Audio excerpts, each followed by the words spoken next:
Bismillahirrahmanirrahim. Alhamdulillahi rabbil alamin. Wassalatu wassalamu ala ashrafil anbiya'i wal mursalin wa ala alihi wa ashabihi ajma'in. Amma ba'd. Assalamu alaykum wa rahmatullohi ta'ala va barakatuh. Bizlarni yo'qdan bor qilgan va bizlarni behisob ne'matlar ila siylagan Robbimiz Alloh azza va jallaga beadad hamd sanolarimiz bo'lsin. Va bizlarni qiyomat kunidagi shafoatchimiz bo'lgan rahmatan lil alamin, olamlarga rahmat qilib yuborilgan Habibimiz, Rasulimiz, Janobi Payg'ambarimiz Muhammad Mustafa sallallohu alayhi vasallamga durud-u tahiyot, salovat va salomlarimiz bo'lsin. Azizlar, mana inshaalloh xufton suhbatlari davom etadi. Inshaalloh siz va bizlar suhbat oldidan bir kattaroq darsga, bir kitobga kirishamiz. Inshaalloh bu kitobning nomi Unvanul Bayon. Inshaalloh siz va bizlar Alloh qodir qilganicha ushbu kitob haqida bayon etib boramiz. Shayx Abdulloh Shibroviyning Unvanul Bayon va Bustanul Azhan, ya'ni bayon manzili va zehnlar bo'stoni nomli kitobida muslim insonning komillik yo'lidagi manzillariga ta'rif berilgan. Bu manzillarni tanib, sahifadan sahifaga ichkariroq kirayotgan inson qachonlardir yo'qotgan narsasini topganday quvonchga to'ladi. Oysiz, yulduzsiz, zimiston tun bag'rida adashib charchagan yo'lchiga uzoqdan yilt etib bir nur ko'rinsa, bu nur uni umid chirog'i bo'lib o'ziga chorlamaydimi? Bu umid unga tetiklik, kuch-quvvat bag'ishlamaydimi? Bu ishonch, bu quvvat uni najotga eltimaydimi? Unvon kitobi bilan yaqindan tanishish asnosida ko'ngilda shunday taassurotlar kechdi, bu bejiz emas. Kalomdagi i'joz maqomi payg'ambarimiz Muhammad Mustafa sallallohu alayhi vasallamning so'zlariga ham ko'chganiga hadis shariflar guvoh. Rasululloh sallallohu alayhi vasallam hadislari Qur'oni Karimda hikmat deya zikr etilgan. Bu Unvanul Bayon kitobining tarjimasi haqida ikki og'iz so'z aytib o'tadigan bo'lsak, kitob an'anaviy hamd, na'at, muqaddima, mavzuga ko'ra ajratilgan 7 bo'lim va xotimadan tarkib topgan. Olimu alloma, imom, fahmi o'tkir, ilmi dengiz Shayx Abdulloh Shibroviy Alloh o'zining rahmati va roziligi bilan o'rab Firdavs jannatlarining yuqorisidan joy bersin u zotga. Bu kitob 7 uslub va bir xotimadan tarkib topgan ekan. Har bir uslub nihoyasida malolu charchoqni yozadigan bir zarbul masal keltiriladi. Al-uslubul awwalu fil kamalatir rafi'ati li zawil muru'at. Bu birinchi uslubimiz muruvvat egalari, mard kishilarni kamolga yetkazuvchi komilliklar haqida. Ikkinchi uslub, ikkinchi juz degan ma'noda gapiraylik, tushunish osonroq bo'ladi. Al-uslubu thani fi hifzil lisani va ma yahsunu nutqahu min al-insani. Ikkinchi uslub tilni saqlash va inson gapirishi chiroyli sanalgan ishlar haqida. Al-uslubu thalithu, uchinchi uslub esa fi wasaya nafi'atin va mazaya rafi'atin. Ya'ni foydali nasihatlar va ulug' axloq haqida. Al-uslubur rabi'u, to'rtinchi uslubim esa fil hazzi alal hazmi wal akhdhi bil azmi. Ya'ni ogohlikka undash va azmda sobit turishlik haqida. Al-uslubul khamisu fil hazari mimma yurithu zarari. Zarar keltiradigan narsalardan ogoh bo'lish. Al-uslubus sadisu Oltinchi uslub esa fit tafvizi lil qadoi bit taslimi va ridoi. Qazoyu qadarga bo'ysunish va rozilik bilan qabul qilish. Al uslubu sabiu va 7-chi uslubimiz esa fi zammi ma yatakhallaqu bihi al-insanu min al-udwani. Insonni dushmanga aylantirib qo'yadigan xulqlarning yomonligi haqida. Al-xotimatu, xotima esa fi hikamin muntashirati min al-ithnayni ila al-asharati. 2dan to 10 gacha bo'lgan sonlar bilan bog'liq hikmatlar haqida. Muqaddima qala Allohu ta'ala yu'til hikmata man yasha'u wa man yu'tal hikmata faqad utiya khayran kaseera. Alloh taolo deydi. U o'zi istagan kishilarga hikmat, ya'ni foydali ilm beradi. Kimga foydali ilm bergan bo'lsa, bas muhaqqiqki unga ko'p yaxshilik berilibdi. Va qala sallallohu alayhi va sallam la hasada illa fi ithnatayni. Hasad yo'q, magaram ikkita narsada hasad qilsa bo'ladi. Hayoti dunyoda faqatgina ikkita narsada hasad qilsangiz, hasadingizga ham ajr olasiz. Rajulun atahu Allohu malan fasallatahu ala halakatihi fil khayri. Bir kishiki unga Alloh taolo mol bergan bo'lsa, boylik bergan bo'lsa va mana shu boyligini yaxshilikka sarflashga muvaffaq qilib qo'yilgan kishi bo'lsa, ana shunga hasad qilishlik va shu bilan birgalikda men ham shu insonga yetarkanmanmi deb ihsonda musobaqa o'ynashlik, ana bu chiroyli amal va savobli amal hisoblanadi. Va ikkinchisi va rajulun atahu Allohu al-hikmata fa huwa yaqdi biha va yuallimuha an-nasu. Alloh taolo bir kishigaki hikmat bergan bo'lsa, ya'ni ilm bergan bo'lsa, shu ilm bilan hukm yuritadigan va shu hikmatni odamlarga o'rgatadigan kishiga ana hasad qilishlik joiz hisoblanadi. Va mana shunga ham hasad qilib, siz agar hikmatga, ilmga beriladigan bo'lsangiz, ilmga rag'bat qiladigan bo'lsangiz, ana bunga ham savob, ajr, mukofot yozilinadi.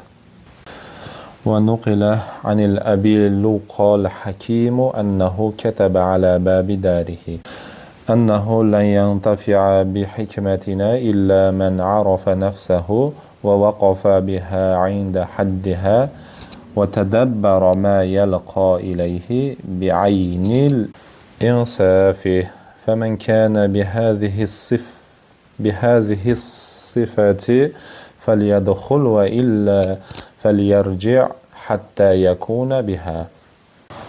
Luqo hakimdan naql qilinishicha, uning hovlisi eshigiga shunday deb bitilgan ekan.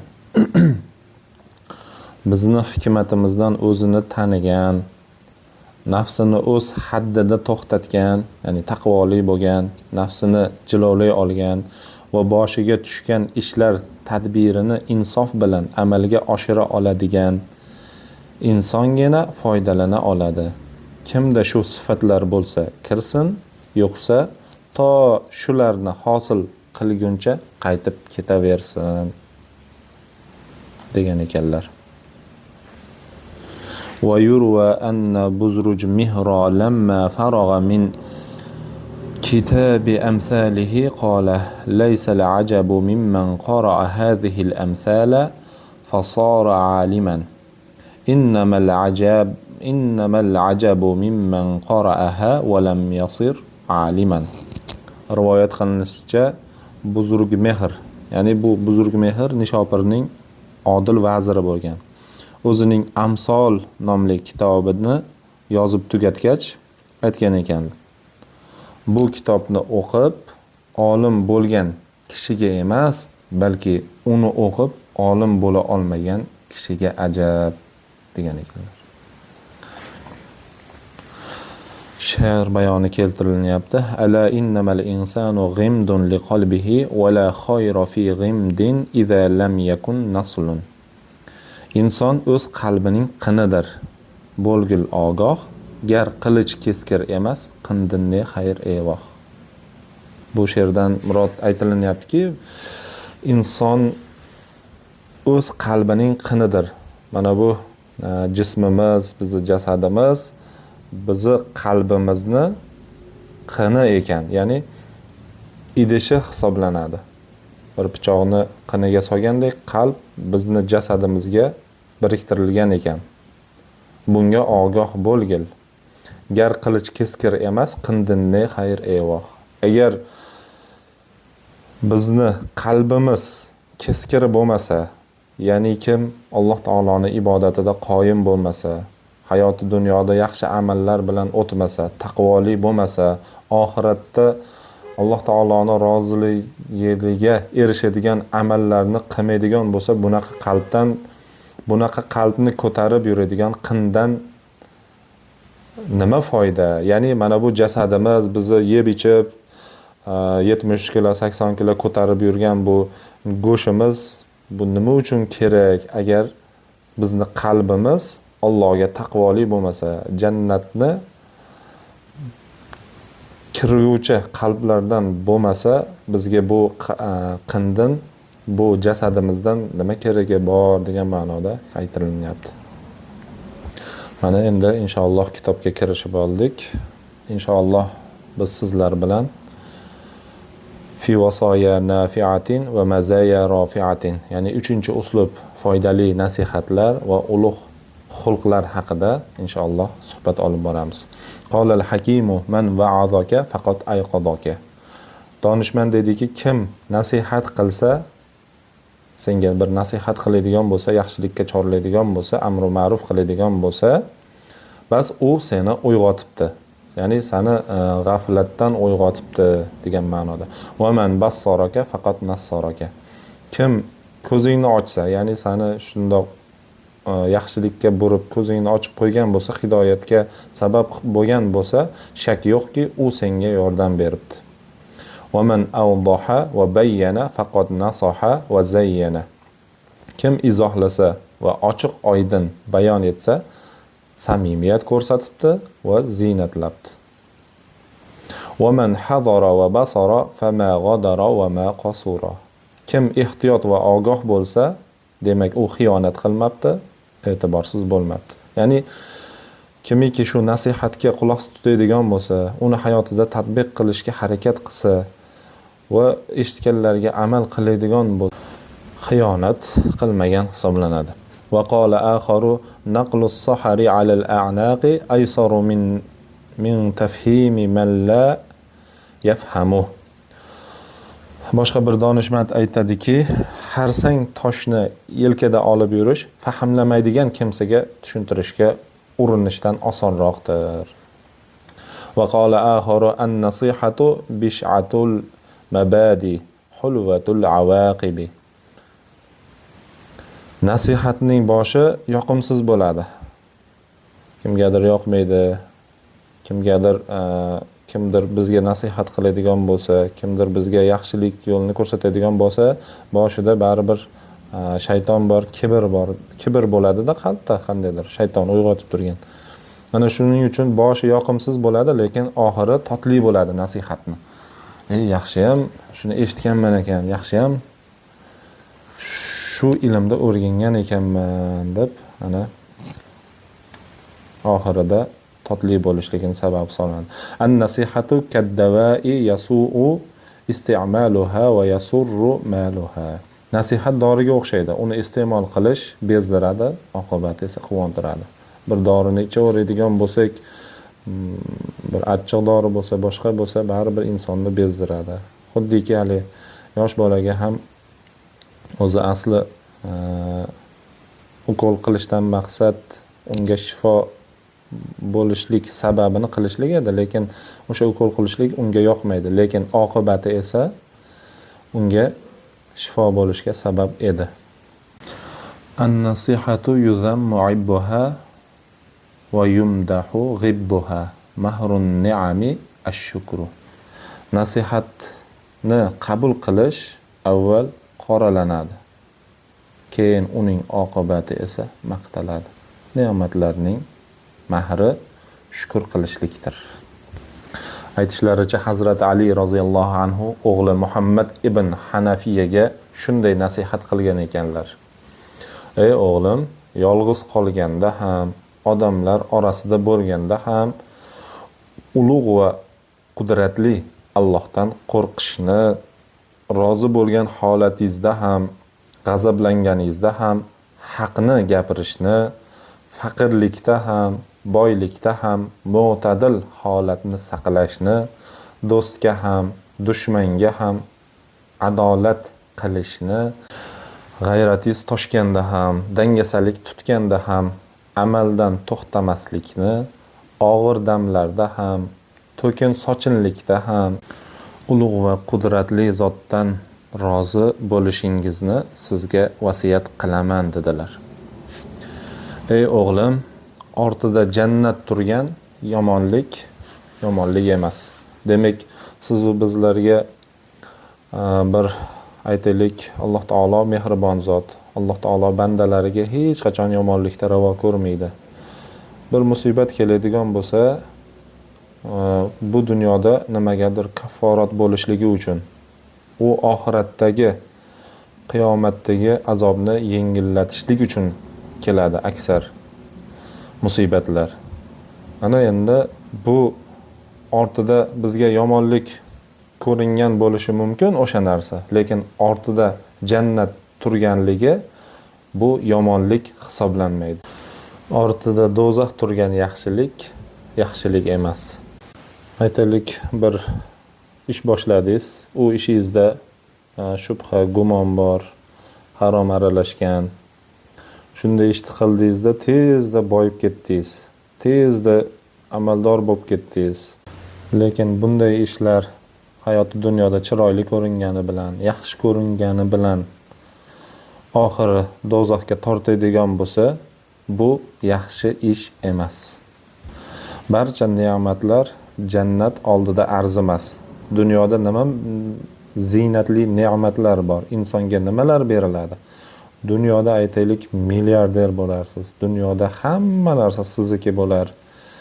Lekin mana shu dunyodagi berib qo'yilgan barcha ne'matlar bilan agar jannat taqqoslanadigan bo'lsa, jannatda oldida hali aytadi-ku, tirnog'imga ham arzimaysan deydi-ku, mana shunday.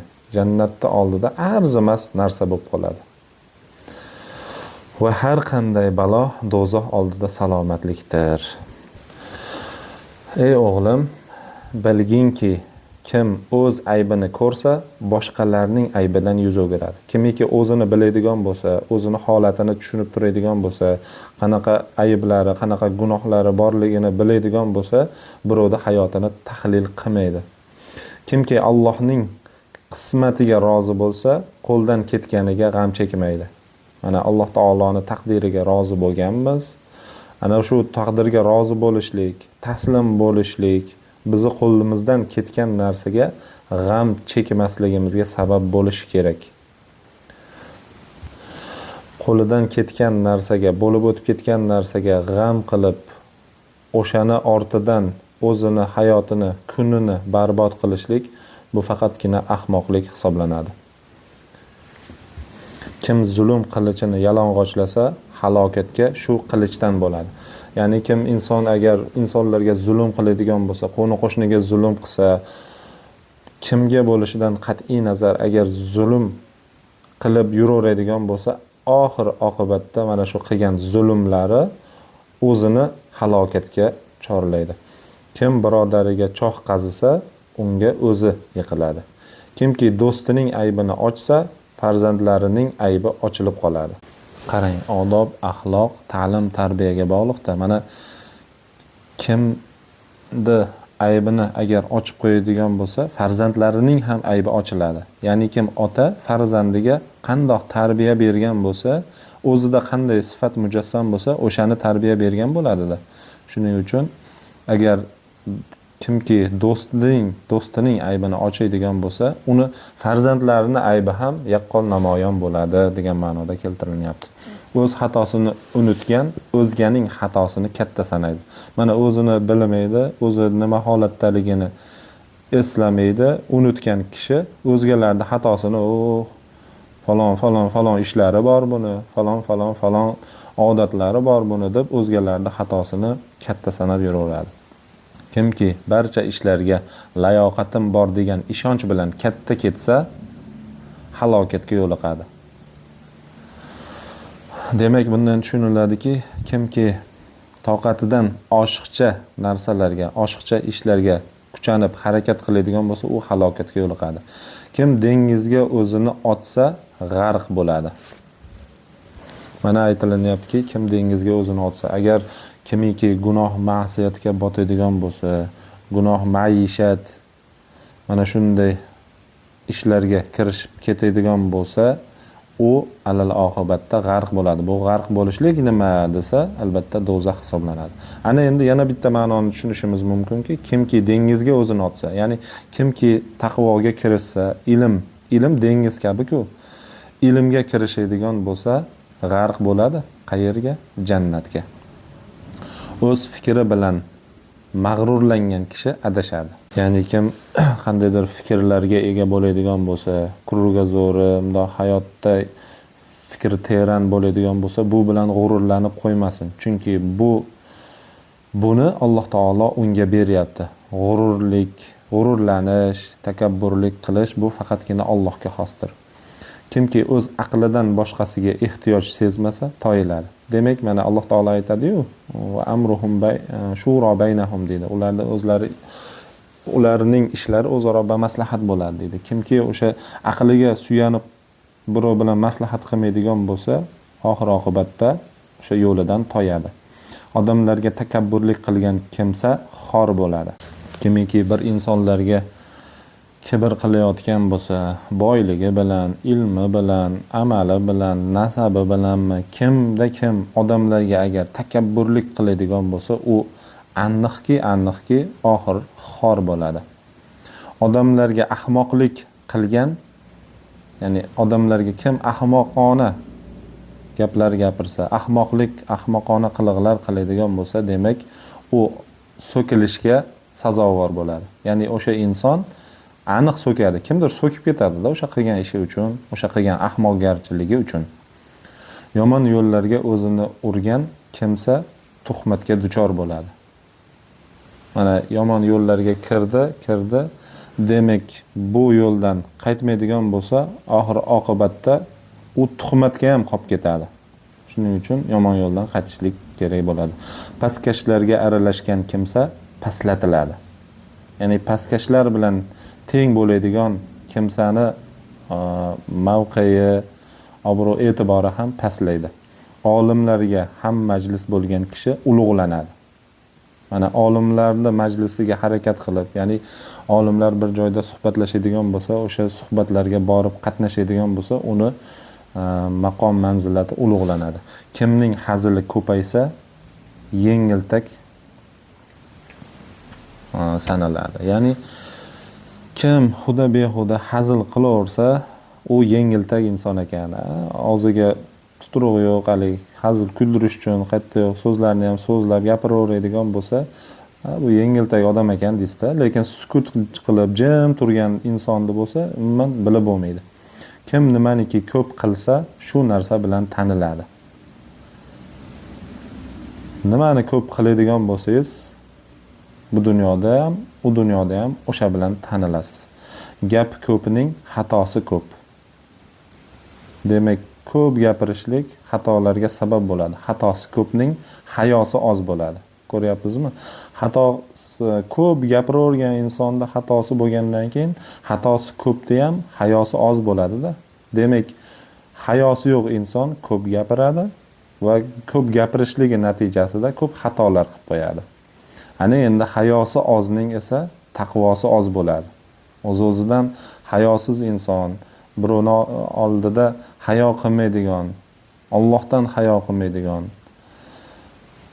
ota-onadan, qavmi qarindosh va gunoh ma'siyatdan hayo qilmaydigan inson bu taqvosi oz inson hisoblanadi. Taqvosi oz insonning qalbi o'ladi. Demak, Allohga taqvo qilmas ekan, zohidlik yo'lida yurmas ekan, bunday qalb oxir oqibat o'ladi. Kimning qalbi o'laydigan bo'lsa, bu o'lish ma'nosi majoziy ma'noda, kimning qalbi agar g'aflatda qoladigan bo'lsa, fikr yuritib, aql yuritib, Alloh taoloning buyurgan buyruqlarini bajarib, qaytargan qaytariqlardan qaytib yashamaydigan bo'lsa, Rasululloh sallallohu alayhi vasallamning hadis muboraklariga, sunnati va saniyalariga ergashmaydigan bo'lsa, u oxir oqibatda bu qalb o'lik qalb hisoblanadi va o'lik qalbni boradigan manzili esa do'zax bo'ladi. Mana davomida aytilyaptiki, ey o'g'ilcham, kimki odamlarga bir aybni ko'rib, so'ngra o'ziga shu aybni loyiq ko'rsa, ya'ni o'zi shu aybni qilsa, ana o'sha odam haqiqiy ahmoqdir. Ko'p insonlarni ko'ramiz. Bu voqeotlar juda ko'p hayoti dunyoda. Falonchi falon ish qilgan ekan, falon bo'pti. Falonchi falonchini haqini yegan edi, falon narsa bo'lib ketdi mana. Falonchi harom ish bilan biznes boshlagan edi, mana tezda rivojlandi-yu, sinib ketdi. Falonchiga zulm qilgan edi, urgan edi, mana oxir oqibatda yoki Alloh taolo bir kasallik bilan jazolab qo'ydi. Mana shu narsalarni ming afsuslar bo'lsinki, odamlar ko'radi, biladi, lekin ana o'sha ishni yana qiladi, bilib turib qiladi. Ana u bilib turib qilishlik endi bu haqiqiy o'sha insonning ahmoqligidan dalolat beradi. Fikr yuritgan kishi ibratlanadi. Ibrat olgan gunohdan chekinadi. Ana fikr yuritadigan bo'lsak, biz hayoti dunyoda yaratilib qo'yilgan narsalar, bizga berilgan ne'matlar, bizga berib qo'yilgan tani sog'lik, sihat, salomatlik, mana shunday ne'matlar haqida fikr yuritadigan bo'lsak, ana biz ibrat olamiz.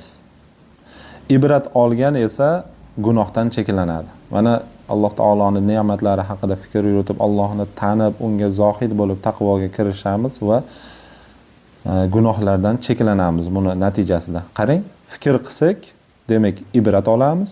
Ibrat olsak, gunohdan cheklanamiz. Gunohdan cheklanishgan kishi salomat bo'ladi. Gunohdan cheklanar ekanmiz, bu dunyoda ham, balo qazolardan, u dunyoda ham ana shu oxiratimizni boy berib qo'yishlikdan salomatda bo'lamiz. Kim hoyu havaslarni tark etsa, u ozod kishiga aylanadi. Qarang, qanday chiroyli so'z keltirilgan. Kim hoyu havaslarni tark etsa, bizni insonni, bandani hoyu havas tugamaydi-ku. Voy falon mashinani olsam edi, falon uchastka qursam edi, falon joylarga borib bir dam olib kelsam edi, Mayamimi, Chicagomi, o'sha yerlarga borib bir sayohat qilsam edi. Voy falon restoranda, falon to'yxonada to'y qilsam edi deb insonda hoyu havas tugamas ekan. Ana insonni bu hoyu havas qul qilib olar ekan. Biz hoyu havasda shunday tark etib yashaydigan bo'lsak, biz ozod kishiga aylanar ekanmiz. Hasadni tark etsa, hasad insonda kemiradigan narsa. Kimiki mana shu hasadni tark etsa, odamlarda unga nisbatan muhabbat uyg'onadi.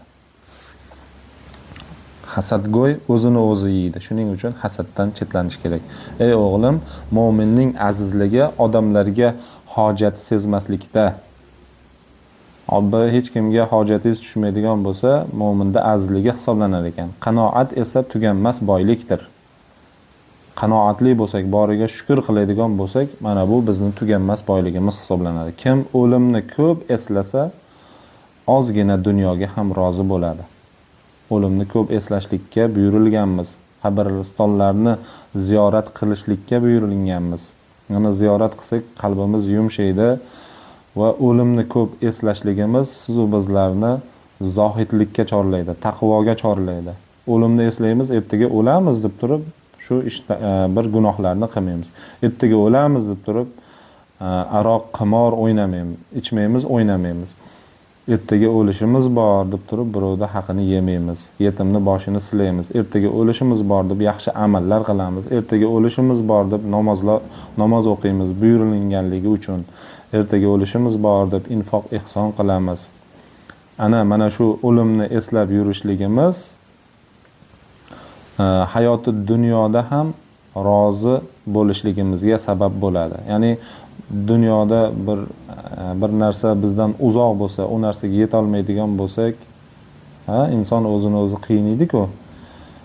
Dunyoda Alloh taoloni berib qo'ygan taqdiriga rozi bo'lishligimizga sabab bo'ladi. Kimki gapi ham amal ekanini bilsa, qarang, gapirib qo'ydik, bu amalda. Qanday gap gapiryapmiz? So'kinyapmizmi? So'kinadigan bo'lsak, mana yelkamizdagi kiroman katibin farishtalar yozyapti. Bitta so'kindi deydi, falonchini urdi, g'iybat qildi deydi. Falonchini falon joyda obro'sini to'kdi deydi. Mana shunday agar inson gapirgan gapini ham amal ekanligini bilganda edi, so'zi kamayardi. O'sha so'z kamroq gapirgan bo'lardi, o'sha so'zlarni gapirmagan bo'lardi.